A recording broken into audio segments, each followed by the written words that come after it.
One reason for the resurgence in Boston's population is the growing number of millennials. Their share of the population here is the highest for the top 25 cities in the United States.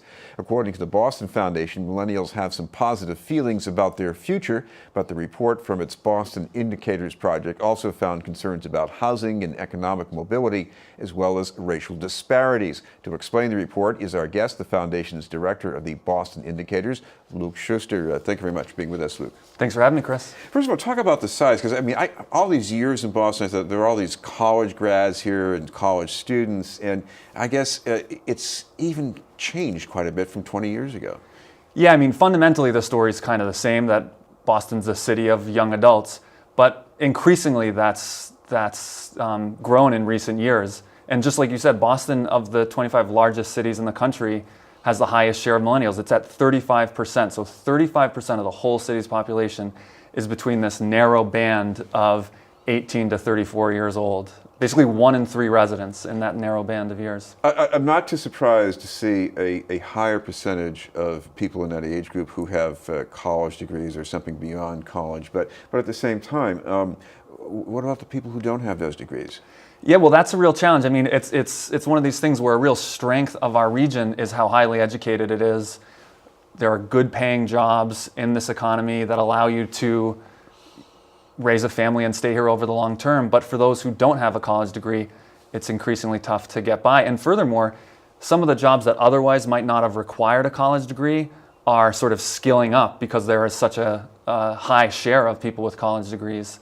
So I think one of the challenges for us moving forward is to find those pathways for young adults who have something short of a college degree, good job training programs, associate's degrees programs, so that middle skill jobs are accessible to folks. Well, I want to start with some of the good news in the survey, and that is that generally this is an age group that feels good about the future. Yeah, it's an interesting set of results we got from our survey. Despite a set of real concerns that I'm sure we'll get into more detail in a couple minutes, folks want to stay here increasingly, and I think that's part of why the share of the young adult population has gone up so much in recent years, is the city is a more attractive place to live. Folks who are at the upper end of that millennial cohort in sort of their late 20s, early 30s, don't want to have kids and move out to the suburbs. They want to have kids and actually live an urban lifestyle as they're raising a family. And that's, I think a real testament to the region. One of the questions we asked in the survey was something to the effect of, how optimistic are you about the economic prospects of the city into the future? And large majorities across all racial subgroups said they were optimistic about Boston's future. This is BNN News, and we're talking with Luc Schuster from the Boston Foundation. Of course, even on that question, you could see some differences between the white respondents and Black and Latino especially, and that goes into some other things as well in this survey. Yeah, one of the big anxieties that came out through the survey was concerns about economic opportunity. And again, those concerns were expressed across racial subgroups, but Black and Hispanic respondents expressed even greater concern about those issues. So you have, across the board, people saying that they think these opportunities are not distributed evenly across the board for people. Even white people saying they didn't think it was that. Absolutely, and I should stress, while this is a real issue in Boston and in Massachusetts, this is not unique to our region. This is an issue, growing income inequality nationally and internationally is something that's increasingly on the public agenda. And I think our survey just reflects those concerns overall. One statistic I'd highlight that I think really kind of puts a fine point on what the anxiety is that folks are feeling. There was a study that looked at IRS data looking at the odds of someone earning more than their parents by the time they turned 30 years old. That was depressing. It's so striking. So back in 1940, someone in Massachusetts born in 1940 had a 92% chance of earning more than their parents by the time they turned 30 years old. In my mind, that's kind of the manifestation of the American dream. The economy growing over time and the vast majority of people doing better over successive generations. Compare that to 1980, someone born in 1980, which is the very sort of bottom end of the millennial cohort. That person in Massachusetts had only a 55% chance of out-earning their parents by the time they were 30 years old. So I just think that really speaks to what folks are feeling on the ground. And again, that's really across races. Talk about their problems with keeping up with the cost of housing. Yeah, so the second big anxiety that we found through the survey was concerns about high housing costs. 70% of respondents reported dissatisfaction with their housing options in the Boston area. I'll add, we actually separately commissioned a poll that Mass Inc. polling group did of voters' perception of housing issues in the whole greater Boston area.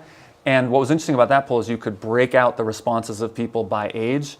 And it wasn't just young folks who were concerned about high housing costs in the greater Boston area. Across the spectrum, folks reported real concerns that Boston was becoming unaffordable to middle-class families. Now, even if you go back a few decades, it would not be unusual for people this age to be living with roommates, maybe sometimes even still with their parents. So I mean, what tells you that this is getting worse? Well, I think one of the differences, you talked about young adults living with roommates. I think that's right. But what's interesting about the millennial cohort is it straddles folks who are just out of high school through college and sort of young adults, but also into their mid-30s. And it's those folks in their later 20s, mid-30s who are more likely to be having kids and having a family. And those folks are increasingly eager to live in the city and having a hard time being able to stay here and do that.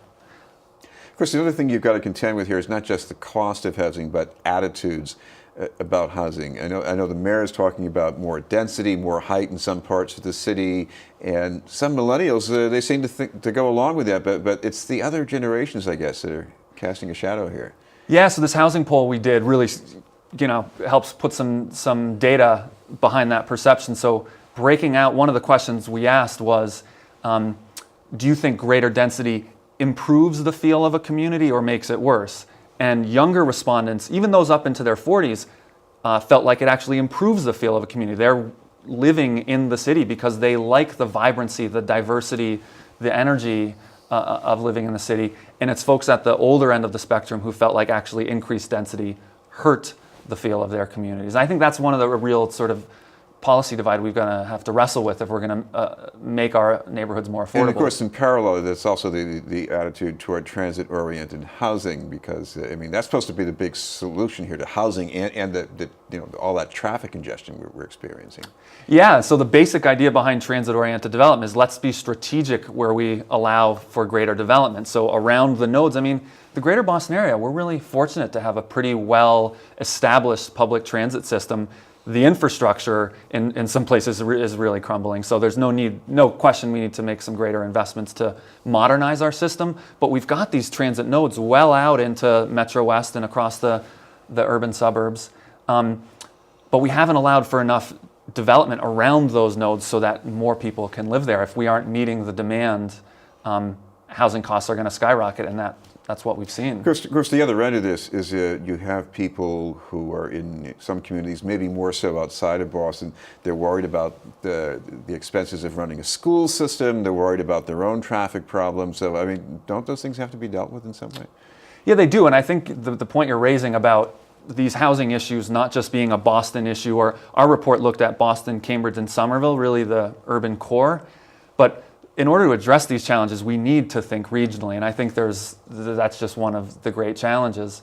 I will say on the school costs piece, it's true that additional students, can add to the costs you have in your school system, but the state's school funding formula does account for the number of students you have in your schools, and if you have increasing costs due to additional students, the state will contribute additional Chapter 70 aid to help offset those costs. Look, we should finally mention, if people want to see some more detail on this, you've got a special website, not just the Boston Foundation website, but you've got the Boston Indicators Project site. Yeah, exactly. So I'd encourage people to check out bostonindicators.org, which is a research center for tracking measures, key measures of well-being in Greater Boston. We have articles, blog posts, data visualizations up there, and all the details on this report you'll find right at the top of that page. Thank you very much for being with us. Thanks, Chris. Luc Schuster from the Boston Foundation.